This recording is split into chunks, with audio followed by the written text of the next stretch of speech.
So, I mean, like, New Mexico probably could pass as Washington today. Um, Except our views are nice and vast. And see what else we got. Well, the tomatoes are kicking butt. Um, yeah, um, that thing got pretty much flooded. Uh, that's how much it's been raining lately. It's pretty much, well, this thing is slowly filling up with water. You gotta keep in mind it's dry enough here usually that water all evaporates away pretty quickly. Um, it's very nice and foggy. Like, look over there. It was much foggier this morning, but let's see what else. Our assorted lettuces and tomatoes are kicking butt in here. Peppers still haven't come up yet. I went ahead and just transplanted all of the okra and cucumbers. I got some other cucurbits I got to transplant because I didn't know that you're not supposed to transplant cucurbits. Really, I mean you can, but they don't transplant well. Um, Pepper plants are doing amazingly well. Some of the other tomatoes up here doing really well. Um, so peppers and tomatoes, great for out here. Squashes, again, I got to do something about them. I didn't know. I had no idea you're not supposed to transplant them, so that's going to be interesting. Let's come down to the garden and see what we got down here.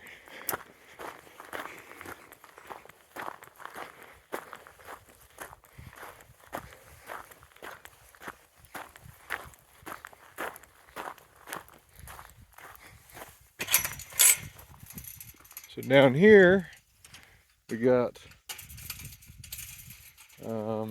well, sunflowers haven't come up yet.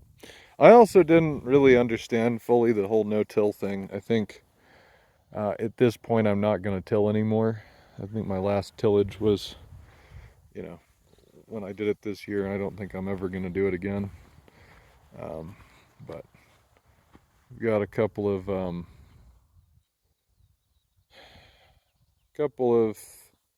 trying to think of what all this is. It's cucumbers, these little tiny things. This is peas. They're doing great. Root crops are all in there, and I have no idea if they're doing anything. Um, I think there's a strip of lettuces that was supposed to be in here.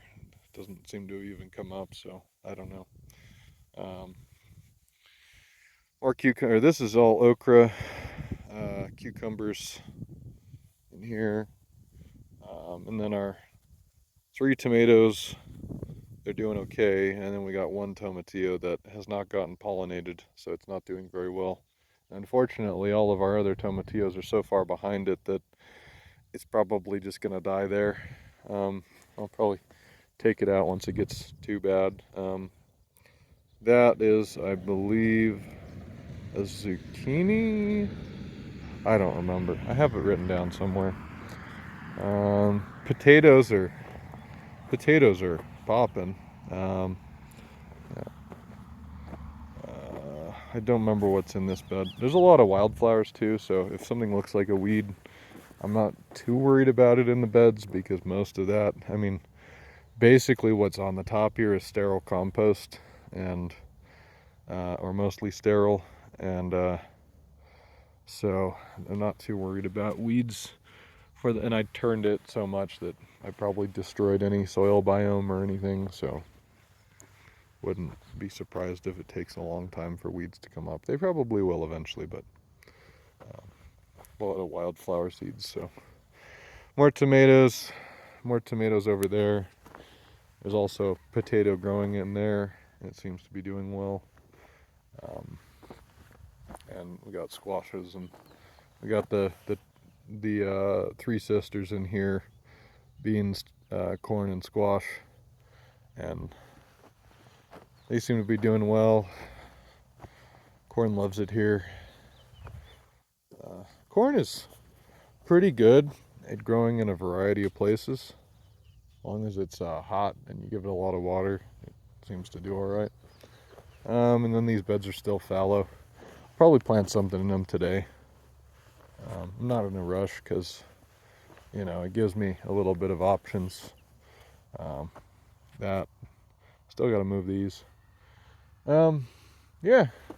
And then so this is really interesting actually down here. So our wetlands down here, this is actually a wetlands area. And this is technically part of the flooded area. But as you go farther in here, the dirt gets squishier and squishier. And like at this point, it gets real muddy and squishy. It almost feels like you're stepping on a sponge. And you can kind of tell that the plants that grow in here change a little bit. But yeah, this is our little, essentially swamp. Or not swamp, but I don't know what you would call it. It's flooded wetlands. And this area does fill up with water from time to time. Right now it's full of weeds. I don't remember what this is, but I think it's something we don't want to have around. I'd like to get some goats in here to eat all this down, and also to go to that neighboring lot over there and eat all the tumbleweeds if they will, and poop on all this, because I think that might be what it takes to give the natives a little bit more vigor so they can take back over.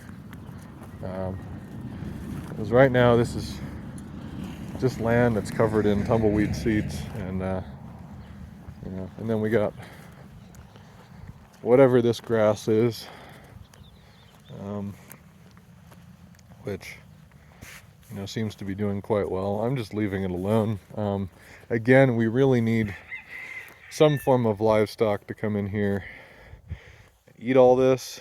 We got assorted prickly pears, or they actually are prickly pears. They do fruit to what appears to be a prickly pear fruit. So that's kind of neat. But they were really struggling when we moved in here, and then after I mowed, and I kind of, you know, I have varied opinions on mowing, right? Because on one hand, you can allow things like this to compete a little bit better. On the other hand, it's not super good for the soil biome or the environment or anything.